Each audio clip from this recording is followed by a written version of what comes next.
What's going on, you guys? Today we are going to be working on swapping everything over from one transmission to the other. The reason why this is happening, this is the transmission that came out of my car when we pulled the engine and transmission out. It is hurt for sure. The car, when I got it, was non-running. It hadn't been registered in 11 or 12 years, so it had been a long time since the car had ran.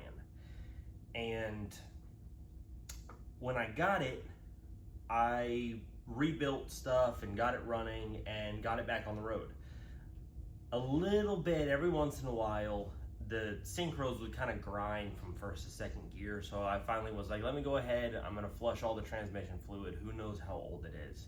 And when I took the drain plug out of this transmission, I got about 4 drops of transmission fluid out in my hand. It was completely dry. So, ended up being the output shaft seal had failed and had leaked all of the fluid out. Found that out by refilling the transmission, and then very shortly after starting to realize that it was dripping out of the output shaft seal. So I ordered a new one, I put it back together with a new seal, and after I did that, the transmission feels fine. It shifts well, it drives smooth, which I'm amazed because I probably put 5,000 miles on the car before I changed the fluid. So it ran with no fluid in it for 5,000 miles. But after I went ahead and put a lightweight flywheel on the car, because I did put the lightweight flywheel and the clutch on it while it was NA still, because my last clutch went out. So when I did that, the input shaft bearing became very apparent that it had failed as well. It drove okay with the heavier flywheel, but when you get a lighter flywheel, since it's less rotational mass, it allows the input shaft to move more in its bearing.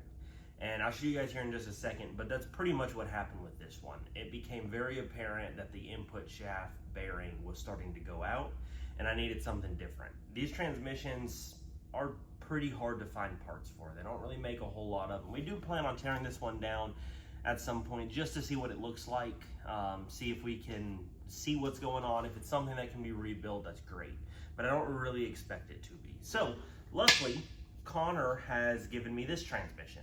This is actually the one that came out of his convertible that he got and is rebuilding. And he had a different transmission that he got out of a junk car that is sitting right over here on the other side of me. So he got that transmission because his is a 325i, and this is out of an E, which is the same transmission I have.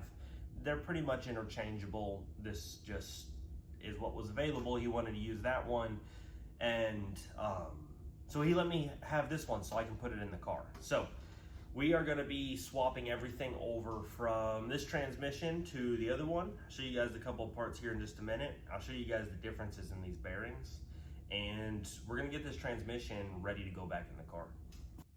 So like I just mentioned, the main failure is the input shaft bearing. And the way that you're able to tell that, I have both of these transmissions in 3rd gear right now. Not any specific gears necessary, just I have it in gear. This is the transmission that came out of my car. And if you listen, I'll try to see if I can get it on the camera audio. And watch, this shaft has play side to side. You're probably not really gonna hear it, but you may be able to see it just a little bit, where it moves side to side. This one, however, does not have that same movement. It's a lot tighter in here. This bearing is in a lot better condition. They're both still old. This transmission is kind of unknown. It has not been running in a car since we've had one, but it feels a lot better. You also can tell as you're trying to turn this over, that clunk inside of that bearing, that this one just doesn't sound anywhere near as bad. So it's a lot tighter, a lot better transmission. So we're gonna be putting this one in the car. The couple of things that we do have to do, and I've already removed a couple of these parts.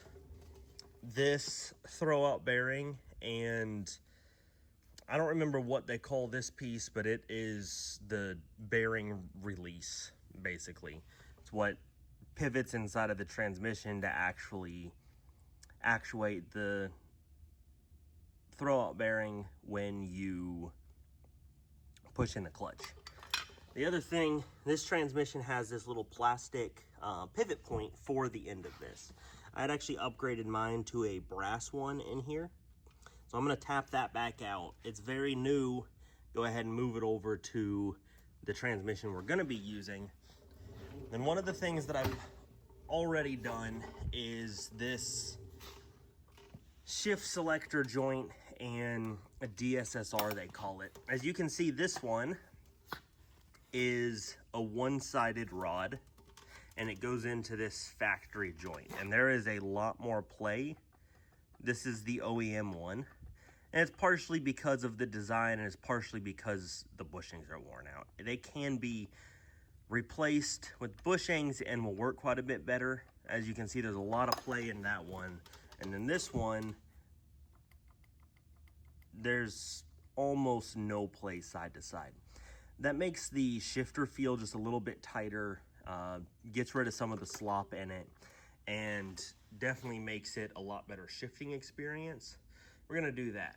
We do have the output flange taken off right now, and since that's taken off, we're gonna go ahead and replace the output shaft bearing, or the output shaft seal on this transmission. I say that, as you can see, the whole back half of this transmission is pretty greasy. So I assume that it's leaking, and at this point, with it's out of the car, they're pretty cheap to buy. I would much rather just get one, be able to replace it, and not have to do this job in the future. What's going on, you guys? It's been a couple of weeks. I think about 2 or so since I filmed anything. I've been out of the country, just got back, and finally got back into the shop to be able to start working some more. The transmission is cleaned as much as I'm going to. There's a little bit down around here still that I'm probably gonna take this off and may scrub that down just a little bit more, but I got the majority of it cleaned up. It's definitely good enough that I'm happy to be able to handle it and work with it and not get grease all over the place. So that is good. The new output shaft seal is in. I've got the tail housing of everything. I'm not completely sure what they call that, but the hub for the drive shaft back on there. My couple of little upgrades done that need to be. So the transmission is pretty much ready to go back in the car whenever I'm ready for it. The engine being just about done is a big step, but the last thing I do have to get done is the oil pan. I cleaned that up today as well, but I still need to go get the turbo oil drain welded in right down here. So I've got a buddy doing that for me. I just got to bring him the pan. I wanted to clean it up so it wasn't a mess when he got it. But the transmission, I believe, is all good. There's nothing else really going on with it. Like you guys saw, it being a used transmission and a car that didn't run once we got it. We're not 100% sure that it is completely fine, but I've got some really good red line fluid for it that I'm gonna put in it and run it like that. Hopefully it works.